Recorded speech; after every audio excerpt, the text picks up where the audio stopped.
Hello girls, मैं हूँ doctor Shweta व्यास, सहायक आचार्य गृह विज्ञान, राजकीय मीरा कन्या महाविद्यालय उदयपुर, राजस्थान। और हम पढ़ रहे हैं community health and family welfare, और उसके अंदर हम पढ़ रहे हैं 5th यूनिट में प्रसव के बाद की देखभाल।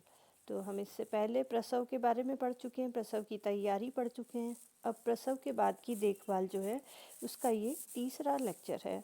इसके पहले के 2 लेक्चर्स में हम पढ़ चुके हैं कि किस तरह से शिशु की देखभाल होती है, स्तनों की देखभाल होती है, और आराम का कैसे ख्याल किया जाए, व्यायाम किस तरह से करना चाहिए। अब हम इसके आगे की चीज़ें देखते हैं। तो इसमें अब हम आते हैं प्रसूति काल की विषाक्तता। तो जैसा कि नाम से ही पता चल रहा है कि ये गंभीर स्थिति है। हम इससे पहले टॉक्सीमिया पढ़ चुके हैं, जो प्रेगनेंसी टाइम में टॉक्सीमिया होता है, यानी कि टॉक्सिन्स की अधिकता हो जाती है ब्लड में, तब उसे हम टॉक्सीमिया कहते हैं। ठीक है, तो इसी तरह से ये प्रसूति काल की विषाक्तता यानी कि परप्यूरल टॉक्सीमिया।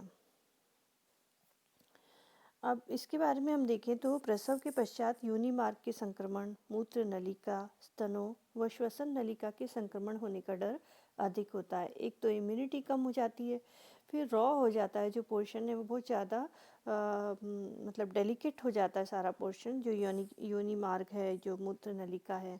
यूरिन पास अगर नहीं होता तो फिर ये और भी ज़्यादा स्थिति गंभीर हो जाती है।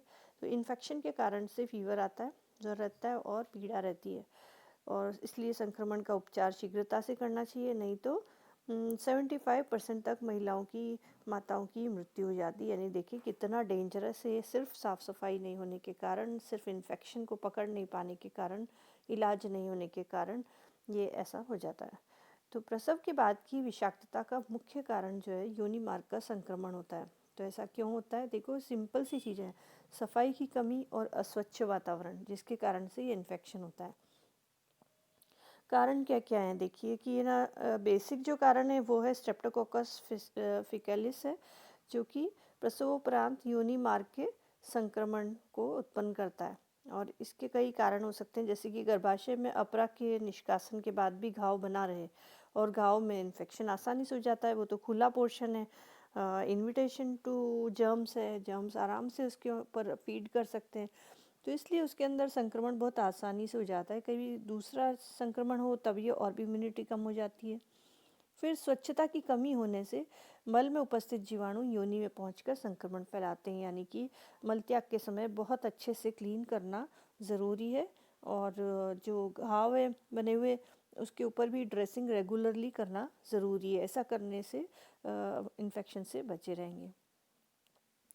अस्पताल में या घर में संक्रमित व्यक्तियों या अन्य रोगवाहक कीट के माध्यम से भी संक्रमण व रोग जो है प्रसूता तक पहुंचता है। जैसे और किसी को इन्फेक्शन है और वो इन्फेक्शन मदर को लग गया, कपड़ों के थ्रू चला गया, या टॉयलेट्स अच्छे नहीं है, जैसे कि आप ये नीचे वाले पॉइंट में देख रहे हैं कि शौचालय अगर साफ़ नहीं है, जो भी मल निष्कासन में काम आने उपकरण है जैसे मग है, नल है, ये सब बहुत अगर क्लीन नहीं है तो खुले में शौच भी जाते हैं, तो उस सब के कारण से और इसके अलावा संदूषित भोज्य पदार्थों के द्वारा जो कुछ कारण आपने कॉलेरा वगैरह में भी पढ़े थे, तो वो सब कारण भी इसके अंदर शामिल हो जाते हैं, तो इन्फेक्शन उससे भी हो सकता है। फिर प्रसूता जो है कमज़ोर है, इस समय में रोग से लड़ने की क्षमता कम है, तो इसलिए भी इन्फेक्शन हो जाता है। पहले से ही अगर वीकनेस है तो इस समय और भी ज़्यादा वो डेलिकेट हो जाती है। अभी क्या लक्षण है, कैसे पता चलेगा कि इन्फेक्शन हो गया है? तो घर वालों को भी है ना आइडिया लगना चाहिए कि ये ऐसी प्रॉब्लम हो रही है, तो इसको तुरंत इलाज शुरू करवाना पड़ेगा। जैसे कि गर्भाशय की सूजन, पीड़ा या बुखार रहना, या फिर नाड़ी गति बढ़ जाती है। बुखार आने पर सबसे पहले ध्यान देना चाहिए कि इन्फेक्शन हो सकता है। पेन हो रहा है, अगर उसको बहुत ज़्यादा पेट में दर्द हो रहा है, यूरिन वाली जगह पर भी पेन हो रहा है, तो उसी समय जागरूक हो जाना चाहिए। इसके अलावा गर्भाशय के संक्रमण के कारण जो इन्वोल्यूशन का काम है वो रुक जाता है, पूर्व स्थिति में आने में समय लगता है, और वो जो 40 दिन में ठीक हो जानी चाहिए थी महिला, हो सकता है 3 महीने, 4 महीने, 5 महीने तक भी लग जाए उसको वापस रिकवर करने में। तो इसलिए ये समय जो है बहुत ही इम्पॉर्टेंट है। मूत्र का संक्रमण भी नहीं होना चाहिए। अगर यूरिन पास करने के बाद रेगुलर वॉश नहीं करते हैं और जो यूरिनल है वो गंदा है, मेल फीमेल दोनों यूज़ कर रहे हैं, तो ऐसी स्थिति में भी इन्फेक्शन होने के चांसेस रहते हैं, ज्वर रहता है और मूत्र निष्कासन में कठिनाई होती है और ब्लीडिंग बढ़ जाती है, उसमें स्मेल भी आती है। मतलब ये तो सिम्टम्स हैं, लेकिन इसके कारण से बहुत ही प्रॉब्लम जो आप जानते खड़ी हो जाती है। बहुत ज़्यादा पेन होता है, बहुत ज़्यादा उसमें यूरिन करते समय बहुत ज़्यादा पेन होता है, साथ में फीवर आता है और ये बढ़ जाए तो फिर और भी ज़्यादा परेशानी हो जाती है। उपचार क्या करें? अब ऐसा ज्वर आने पर या ऐसा कोई सा भी लक्षण उत्पन्न होने पर डॉक्टरी जांच करानी चाहिए, तुरंत चेक करवाना चाहिए, इसमें लापरवाही नहीं होनी चाहिए। जो संक्रामक जीवाणु है उसका पता लगाया जाता है और उसी के अनुसार एंटीबायोटिक औषधि दी जाती है। अब डॉक्टरी सलाह के अनुसार पीड़ा व ज्वर को रोकने के लिए औषधि ली जाती है। और भोजन में तरल पदार्थों का अधिक सेवन करना चाहिए। पानी की कमी नहीं रखनी चाहिए, ऐसा नहीं सोचना चाहिए कि पानी पियेंगे यूरिन आएगा, दर्द होगा। तो जितना ज़्यादा पानी होगा तो उससे ज़्यादा यूरिन पास होने से वॉश आउट हो जाएंगे, जो वो बैक्टीरिया है, इन्फेक्शन हुआ है, वो उसके साथ में बाहर निकलेंगे। ज़्यादा से ज़्यादा ग्रोथ करने का उनको समय नहीं मिल पाएगा, इसलिए भी तरल पदार्थों का अधिक सेवन करना चाहिए। और अगर इन्फेक्शन चल रहा है, दवाइयाँ चल रही है, तो उस समय में शिशु को स्तनपान नहीं कराना चाहिए, वरना इन्फेक्शन उस तक पहुंच सकता है। या फिर इसके लिए भी डॉक्टर की सलाह लेनी चाहिए, क्योंकि आजकल ऐसी दवाइयाँ हो गई है, इस तरह का ट्रीटमेंट हो गया है कि इसका भी रास्ता निकाल लिया जाता है। अब निरोधक उपाय क्या है? ऐसा हो ही नहीं, इतनी प्रॉब्लम आए ही नहीं, इसके लिए क्या करें हम? विषाक्तता की रोकथाम के लिए स्वच्छता पर विशेष बल देने की आवश्यकता है, सफाई होना बहुत ज़रूरी है। अगर हॉस्पिटल में रुके हुए हैं तो हॉस्पिटल में जो टॉयलेट है वो पूरा साफ़ होना चाहिए, जो बेड है वो क्लीन होना चाहिए। शौचालय की सफाई और जो उसका सैनिटाइजेशन है रोज़ाना दिन भर में 3 बार तो कम से कम होना चाहिए।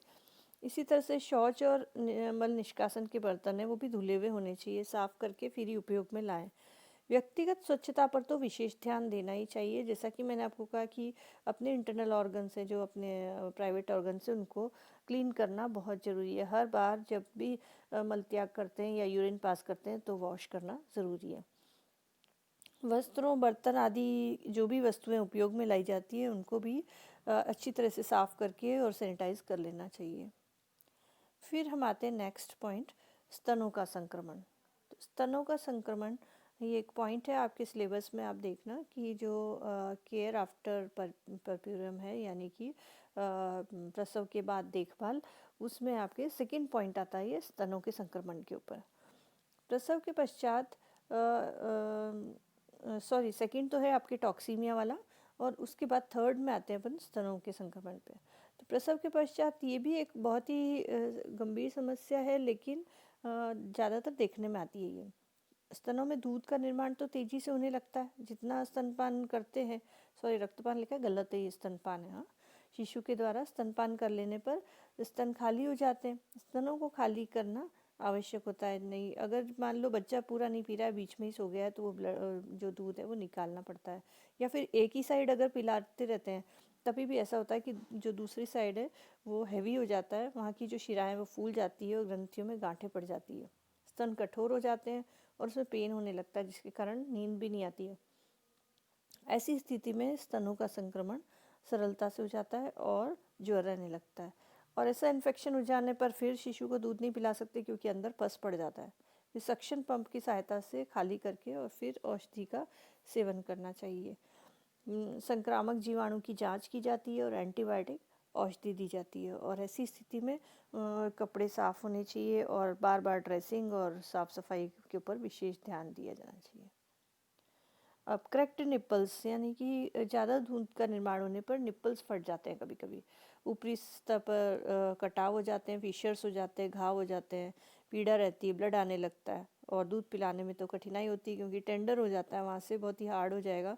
ऐसी अवस्था में दूध पिलाने में कोई नुकसान नहीं है, कपस तो नहीं है, इसलिए आवरण या शील्ड का उपयोग किया जाता है। निप्पल शील्ड आती है जिससे कि डायरेक्ट कांटेक्ट नहीं होगा उसमें और दांत नहीं लगेंगे। जो डाढ़े लगाता है बच्चा तो डाढ़े नहीं लगेगी इसमें। मलम का उपयोग किया जा सकता है, लेकिन वो सलाह के अनुसार है कि मलम अगर लगाया जाता है तो फीडिंग से पहले उसको साफ़ करना पड़ेगा। फिर धंसे हुए चुचुक, यानी कि रिट्रैक्टेड निप्पल भी एक समस्या आती है कई सारी महिलाओं में। इसमें क्या होता है कि ये जो निप्पल्स हैं वो अंदर की तरफ धंस जाते हैं और जिसकी वजह से दूध पिलाने में कठिनाई आती है। लेकिन इसका पता पहले ही चल जाता है गर्भावस्था के अंतिम सप्ताहों में, तभी इसका उपचार शुरू कर दिया जाता है, जैसे कि क्रीम या ऑलिव ऑयल का रोजाना तेल मालिश करके और बाहर निकालने का प्रयत्न किया जाता है। और फिर भी नहीं होता है तो फिर सक्शन मशीन से दूध निकाल के बच्चे को फीड कराना पड़ता है। तो इस तरह से आपने सारी प्रॉब्लम्स पढ़ ली जो कि डिलीवरी के बाद में होती हैं, और उसके लिए क्या इलाज करना चाहिए, क्या केयर रखनी चाहिए। तो आपको ये सारी चीज़ें समझ में आ गई होगी, तो आप इनके नोट्स बना लें। और ये जो मैं क्वेश्चंस दे रही हूँ, इन क्वेश्चंस को आप अपनी कॉपी में करके और डेट डाल के और फिर मुझे फ़ोटो खींच कर भेजें PDF फाइल बना के। तो इसका जैसे क्वेश्चन 1 है कि प्रसव के पश्चात शरीर पूर्व स्थिति में आने के लिए क्या परिवर्तन होते हैं, क्या चेंजेस आते हैं। ठीक है। फिर सेकंड क्वेश्चन है कि प्रसव बाद की सेवाओं को विस्तार से समझाइए, क्या सेवाएं दी जाती है सरकार की ओर से, तो उन सबको समझाइए। फिर तीसरा क्वेश्चन है कि स्तनों का संक्रमण कैसे हो जाता है, जो मैंने आपको अभी भी बताया, और इसका उपचार किस तरह से किया जाता है।